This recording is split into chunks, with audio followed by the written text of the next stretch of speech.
two F words, or what do I and Elon have in common? Are you already a little bit intimidated by the title? Yes? Good. You will understand why it's good later. Not to be pugnacious, not to be sound pugnacious. This is my second icebreaker already, so I allowed myself to make some a little bit extravaganza here to be playful.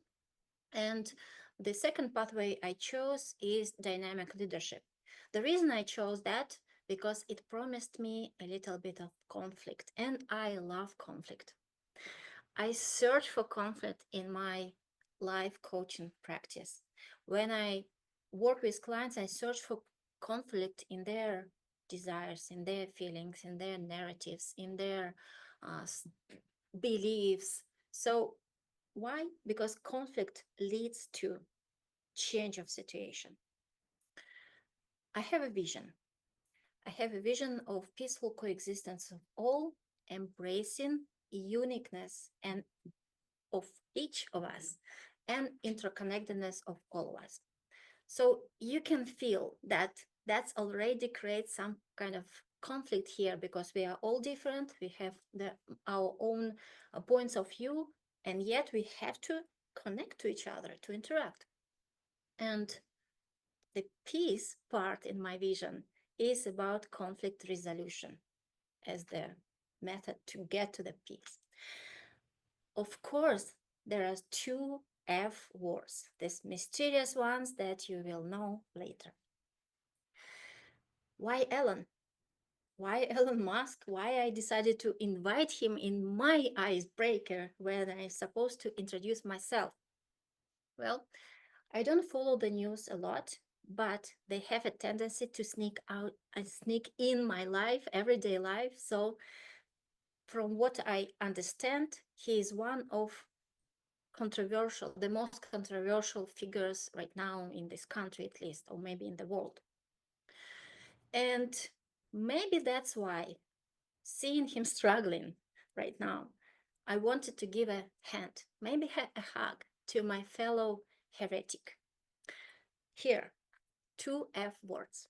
The first one is five, because both of us have fives in our human design profiles.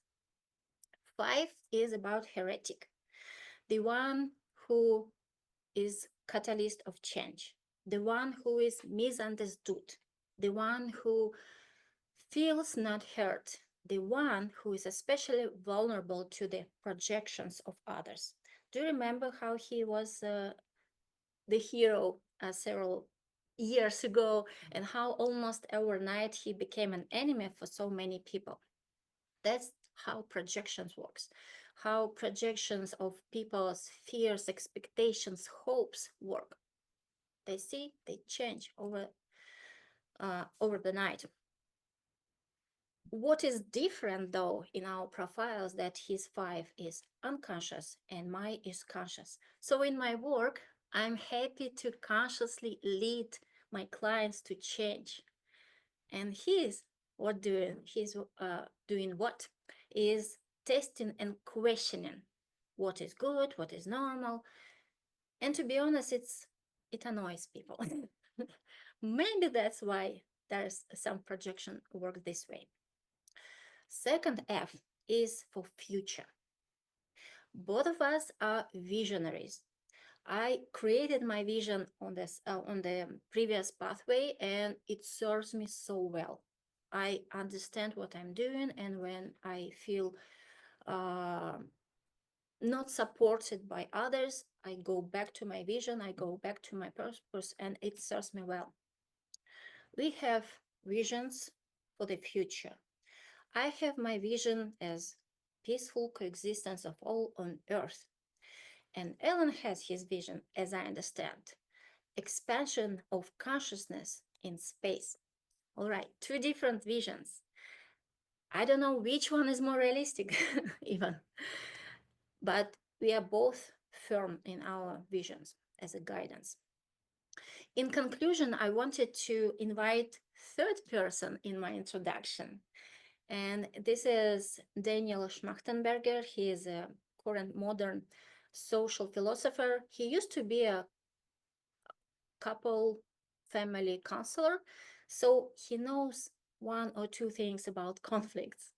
And what he said, when we have two opponents, two different points of view, first thing in this discussion towards truth, first thing, connect on the commonalities, connect on something similar, create this trust, create a space where we can relate to each other by common things, and then move on to discuss the differences.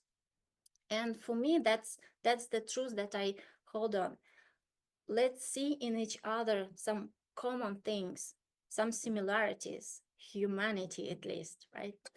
And then we can make this a turning point into our development as humanity towards peace.